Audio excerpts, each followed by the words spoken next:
Hi, my name is Eric Mack. I'm with Tilmor, and today I'm going to show you how to unbox and fully assemble a Tilmor Power Ox.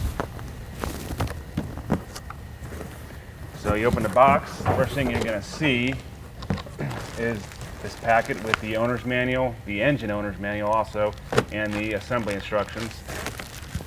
You see those right there.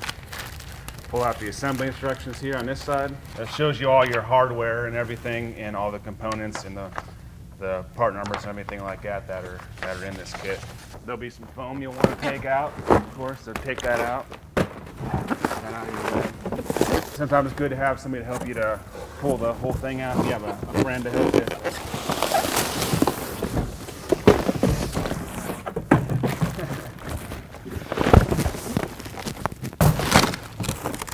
The foam is in there to help prevent damage and shipping, of course, so it's definitely good to have it there.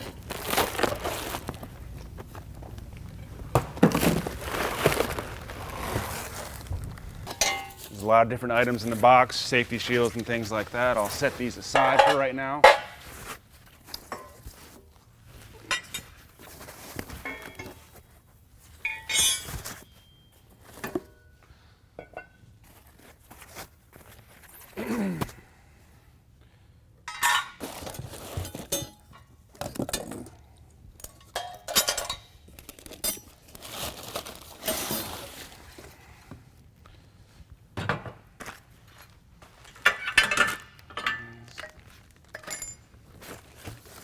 And this is your hardware kit. You're going to need all that hardware in there, nuts and bolts, things like that. Pull out the 3/8 by 3/4 inch long carriage bolts and the nylon lock nuts. Go ahead and spill it out. 3 for each side.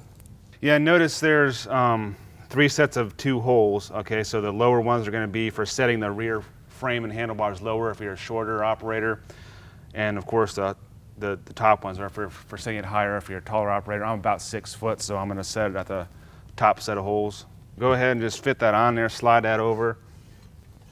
And again, I'm moving it to this top set, so I'm going to find the first top hole. And then the second one down here. I'll go ahead, I'll start the nuts. Yeah, keep it. Yeah, notice I'm putting the carriage bolt in from the outside. That way it's smoother. You don't have that nut and bolt to catch on stuff, so you want to make sure you go in from the outside. A lot of times it helps just to move it up and down and stuff to get line up the holes. You're basically lining up 6 holes at one time, so it helps to move it like that. And make sure that you don't tighten any of them at this point. You want to wait until we have them all in, and then you can tighten them all at one time, because it'll make it difficult to move around and position it if you start tightening them right now. And this bottom one on each side is a little tricky to get to. So, but you want to just, again, move this around, line up that bolt in the hole. Since these 2 bottom bolts on each side are kind of hard to get to, sometimes it helps to basically just tilt the frame over like this, especially if you got a good table. That way it gives you access underneath here to start the nut on these bottom bolts.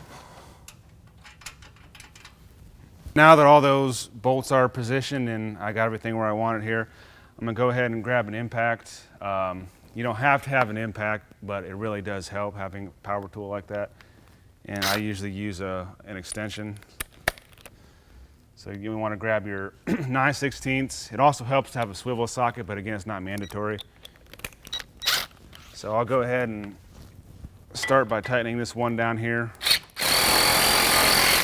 And make sure that before you tighten them down that the square head part of the carriage bolt is seated in the square hole, or else the bolt's not going to draw in all the way.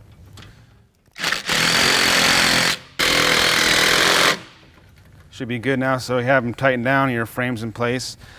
Now you can go ahead and start putting on the rest of your components. So next you'll pull your 2 handlebars out of the box. There's a left and a right, so make sure you get them on the right side.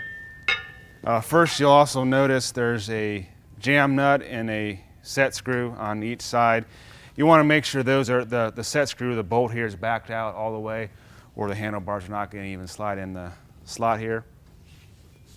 And that jam nut and bolt are, by the way, are for making sure the handles stay tight.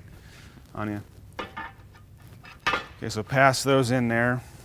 You can kind of hand tighten that set screw and take your two long 3/8 carriage bolts. Those are going to pass through the hole here in the lower handlebar mount. That's what positions your handlebars. Kind of spin them around a little bit till the bolt lines up and goes through. Grab two more of those 3/8 nylon lock nuts. Kind of a tight spot there because you got the nut for the toolbox, but okay. And again, leave all your nuts and bolts loose for right now until the very end. You want to take this cross brace right here. Make sure the warning stickers are facing toward you, and the Tilmor logo is facing towards the engine. So you go ahead and grab two of the short 3/4 inch carriage bolts. The 3/4 inch carriage bolts are going to go on the holes closest to you when you're standing at the handlebars, because the other bolts are longer for the guard. Kind of push in like that. Sometimes you can grab a friend, or if you can do it by yourself, kind of push handlebars in, get those bolts started. Okay, so now grab your 1 inch long 3/8 carriage bolts and two nylon lock nuts. You're going to grab this part right here. It's going to install like that. See how the bend is kind of facing away from you. You know, also may notice that there's two small square holes right here. Those are for an optional cup holder, so you may or may not have the cup holder. And if you can get somebody to give you a hand, it definitely helps a lot. You'll want to hold this guard here up in the air while you align these.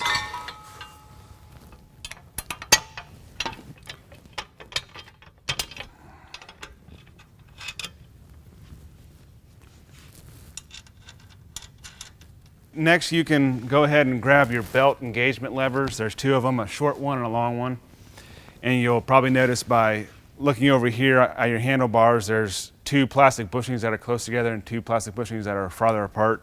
So go ahead and shove this into that second plastic bushing here, and you'll see it'll expose the hole on the end of that rod. And take one of your hairpins that's in the hardware bag, push that in there. And it works the same on the other side for this rod. Take that one.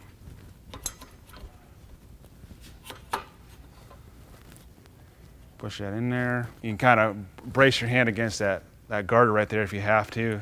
Push that hairpin in like that. So now your belt engagement levers are in, your shield is in, cross member, everything. Now you can go ahead and tighten all of these bolts. The best thing to do would probably be to start back here where your cross member is. That way you can get this cross member and your handlebars nice and straight looking. So go ahead and, again, it helps to have an extension and a swivel and an impact.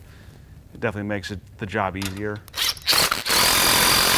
Tighten up, pick one and tighten it. Go to another one. In a lot of cases, your impact may not be able to get to these two lock nuts that are above these belt engagement rods. So grab a regular box wrench, just tighten them on down that way, the old-fashioned way. So once you got those tightened, and now you remember these down here for the handlebars. You want to go ahead and tighten those. Now, if you can get your impact in there, good. If not, again, you can use a box wrench on it. So it looks like that's a little bit of a squeeze there, so I'll go ahead and.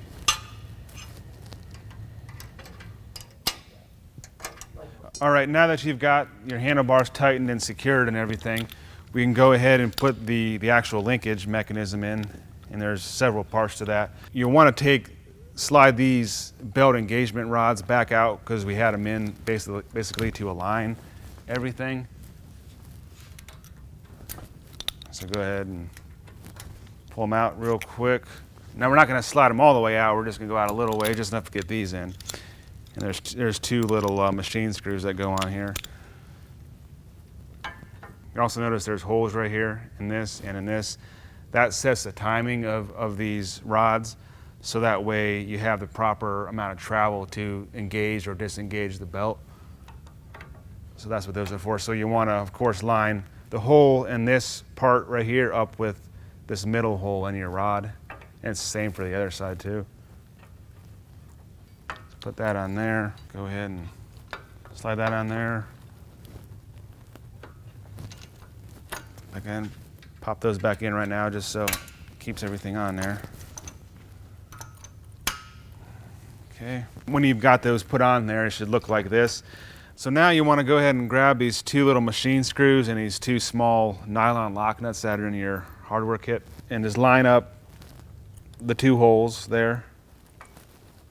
And sometimes they don't always want to go in easy, sometimes they do. Again, those holes are your timing marks, or your timing holes, so that way both of these are timed in sequence and you have the right belt travel.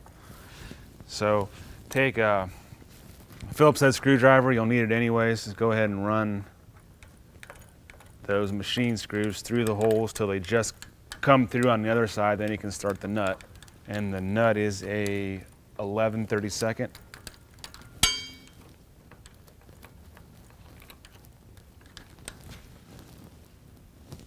11/32 wrench.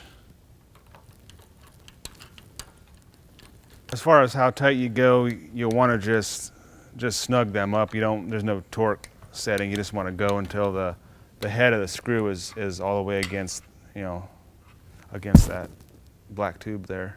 Being a locking nut though, as long as you got it snug, it should never back out. Okay, the next thing to do is going to be to take this part right here. It's got the spring, that wing nut, and that eye bolt. You want to go ahead and hook the end of the spring into that swivel right there.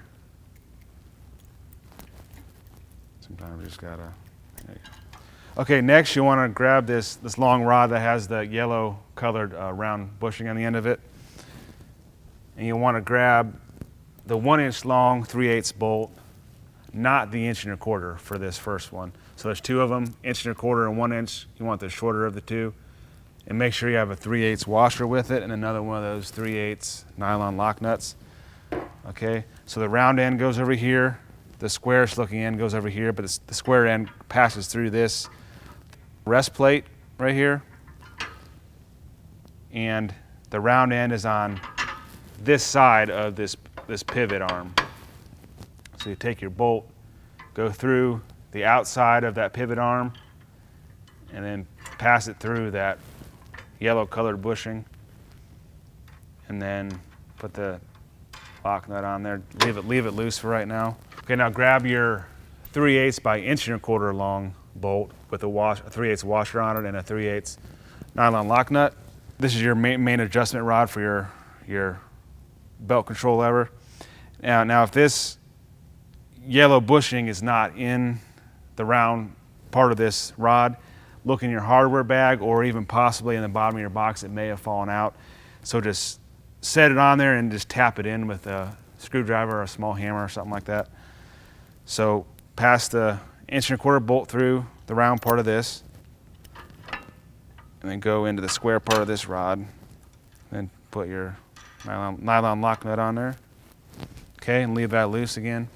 So now that bolt is in there, we'll go ahead and tighten them. Now we don't want them too tight because we want these rods to be able to pivot freely somewhat. So it's best to use 2 wrenches and not an impact. That way you can kind of ease it on there. So it's best to actually use a ratcheting wrench if you've got one. And again, they're 9/16. So I'll go ahead and tighten this one up. Go ahead and then go down, and I can back it off a little bit because it looks like it might be a little too snug, so go ahead. Movement there, good movement. Maybe I'll back that one off a little bit more. It's a good thing about having the nylon lock nuts, you can back the nut off and it still stays nice and tight on there.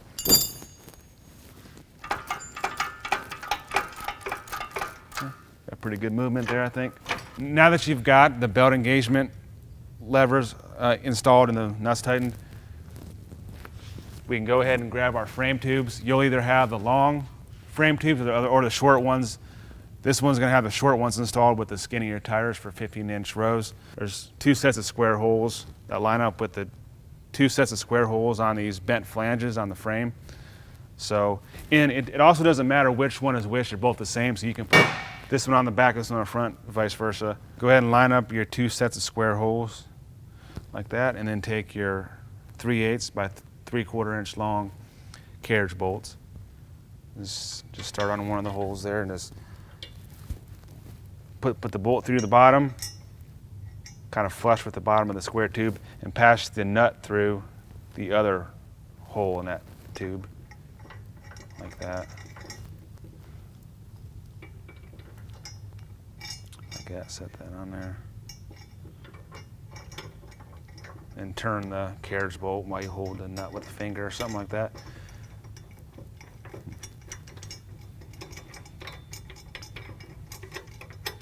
Now go ahead and grab the other tube here, and it's not going to be in the same position as the first one. You're going to have it rotated somewhat. So remember how we had the square holes on the other one? We're going to go through these square holes with the bolts again, but these bigger round holes on the top are going to be rotated. The whole thing's going to be rotated basically like that. So that way you can work through here to get your nut started, or you can work through here, but either way the bolt's going to be going through this way. We'll go ahead and pass it through the holes here on the frame, but this is where it's good to have somebody help you. You want to tilt this back so you can kind of work underneath. So I'm going to pass that through. Okay, grabbing the carriage bolts, we'll go ahead and put one through. To make it easier, you can grab like a 9/16 deep socket.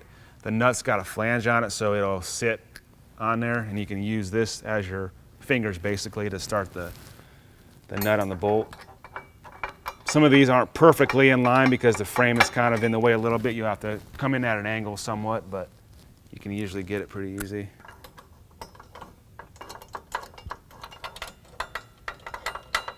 And at the last one here. Okay. You're going to want to leave them loose for the time being until we get both of the wheel housings on. That way it helps to set the alignment of the tubes in the wheel housings, and I'll explain that a little bit more later. Now we can go ahead and unbox our wheel kit. Again, this one's got the skinnier spoked wheels with it. This is going to be your hardware bag. It's got your chains and your sprocket shields with it as well. I'll set that over here for now.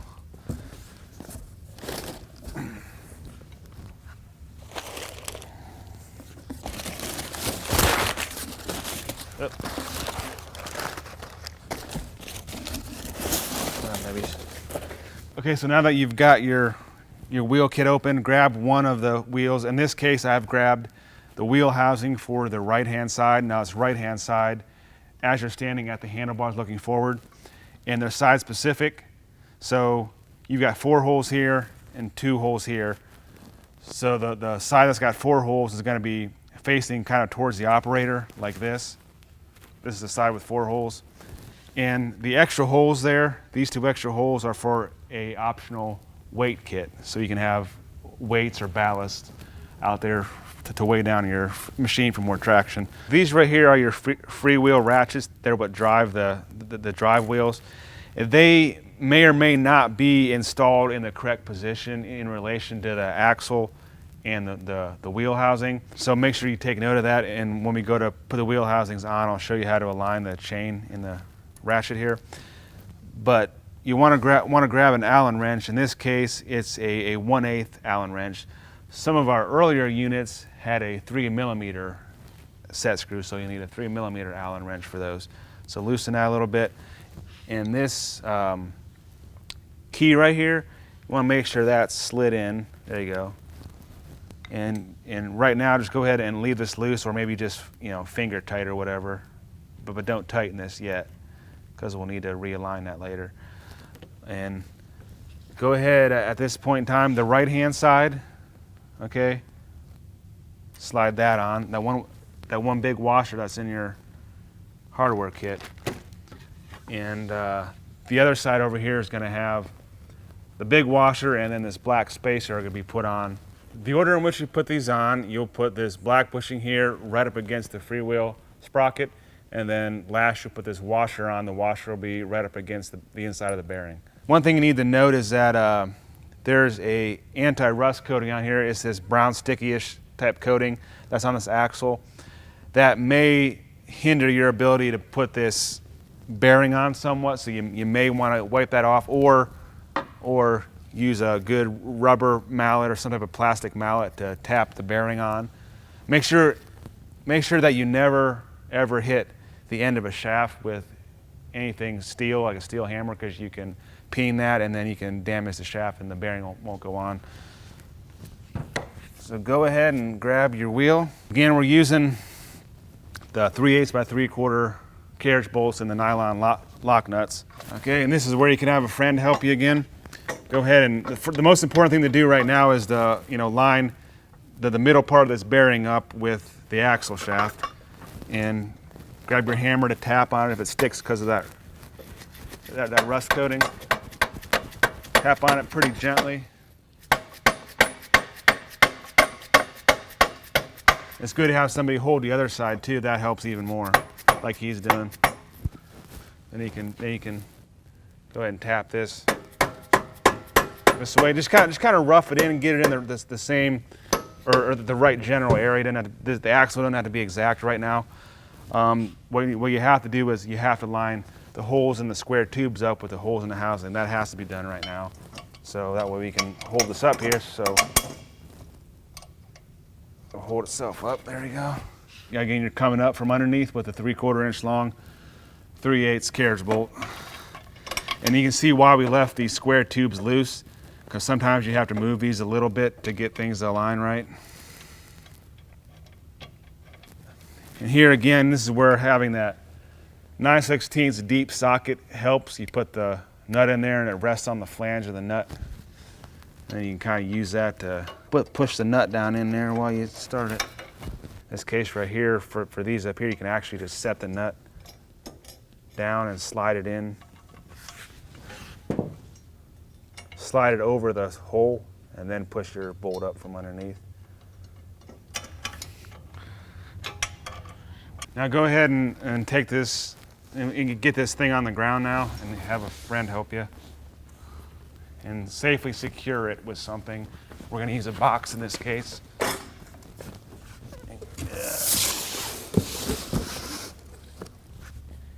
Again, you can go ahead and put something underneath the front frame or whatever. That way it's out of the way that we can slide the wheel housing on.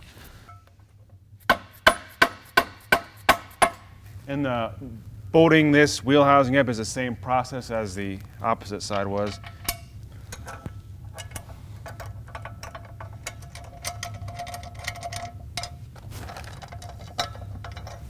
Okay, and go ahead and leave those bolts loose for the time being. Now that all the bolts are in there, the machine is on the ground, you can go ahead and tighten the bolts. There's a certain sequence. You'll want to tighten one of these tubes. It doesn't matter which one, that one or this one, but you want to tighten the bolts on the tubes first.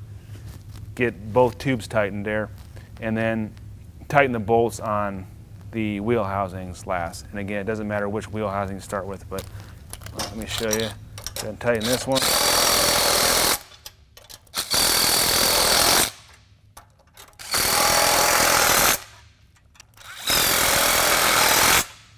And make sure the heads of the carriage bolts are set in those square holes.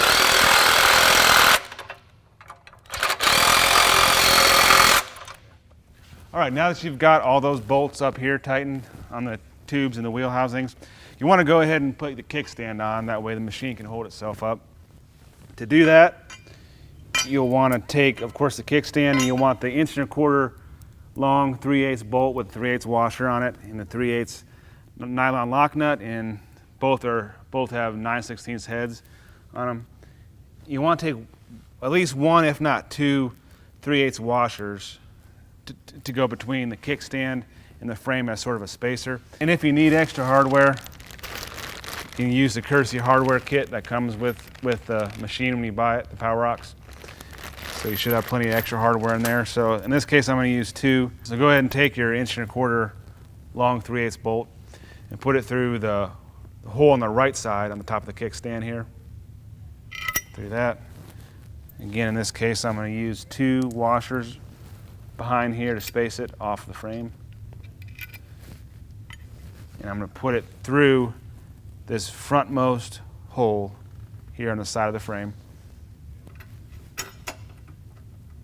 And you don't want to tighten it very much. You want to get the nut kind of snug, but you don't want to wrench it down very much because it needs to be able to rotate. Go ahead and take the ball pin that's in your hardware kit and just put it in there, and that's what you use out in the field to rotate this nice and quick. Okay, now it's got your kickstand on. It's time to go ahead and put the drive chains on. This comes with your wheel kit. It is number 415 roller chain, and it comes with its own master link. And you'll need a pair of needle nose pliers. That helps a lot to get the master link clip on. Take and feed it down on the back side of the sprocket. Feed it all the way through, and you'll want to just set it there on the ratchet. The ratchet will hold it in this direction. See how it just holds there, because that's the lock direction. Wrap it all the way around the big drive sprocket. Feed it up through here. Sometimes you could rock this wheel back to see how it takes the slack off of it, if you need some extra slack on the other end. Again, make sure the master link clip is on the inside of the ratchet. So take this, put it through from the outside. And again, make sure that on this master link clip, that the open end of the clip here is facing towards the back of the machine whenever you put it on. There we go. Now this bigger pulley right here is fixed to this axle shaft with a set screw. Okay, so you're not going to want to move that. But what you want to do first is make sure that these freewheel ratchets are lined up with the big sprocket down below, the sprocket that's on the wheel. And if you have to move the axle shaft either this way or that way at all, make sure that you realign this freewheel sprocket with the lower sprocket. So that's why you want all these screws to be loose still at this point. And you want to make sure everything is aligned. This belt first, and then these two chains down here. Make sure all that's aligned, and then go ahead and tighten your set screws on the bearings and the freewheel ratchets.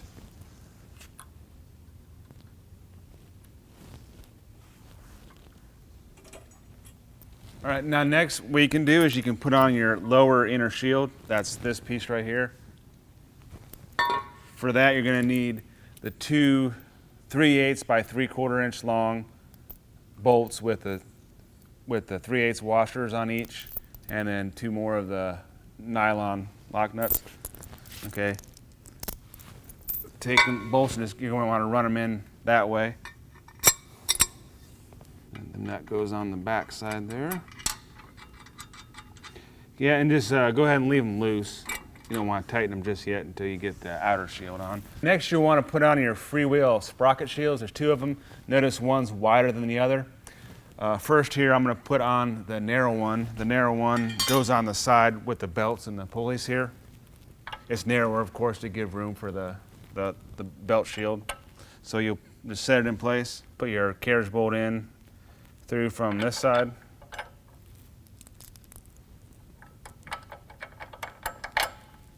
That's the 3/8 by 3/4 inch long carriage bolt. Put the nylon nut on the back side.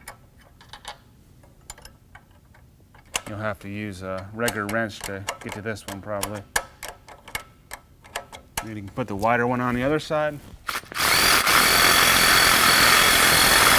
Okay, now that you got those two ratchet shields on, you can go ahead and put your main shield on. Now remember, this was lower inner shield is still loose at this time.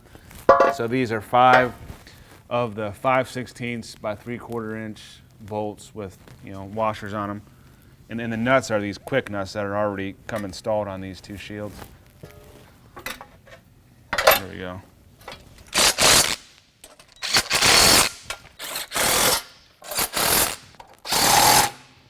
Okay, the next thing you can do is take the 3/8 by 1¼ inch long bolt and the 3/8 serrated flange nut. Go ahead and run it in this hole right here. That's your jam bolt for the hitch. Don't put it all the way in, just a little bit there. Take this hitch receiver, it goes in like this. Take the small shiny pin and the small shiny hairpin right there, put that through. Okay. And then take the red handled hitch pin and the gold colored hairpin and run it through there, and that's what you'll use to hook up to an implement. And once that's all in, you can go ahead and tighten this jam bolt down. Okay, that concludes the assembly video for the Tilmor Power Ox power unit. We have some additional videos on the engine start procedures, the adjustment of the handlebars, and the belt engagement linkage. If you have any questions, do feel free to contact us. Go to our website, tilmor.com, or give us a call, and we'll answer any questions that you have. And thank you for watching.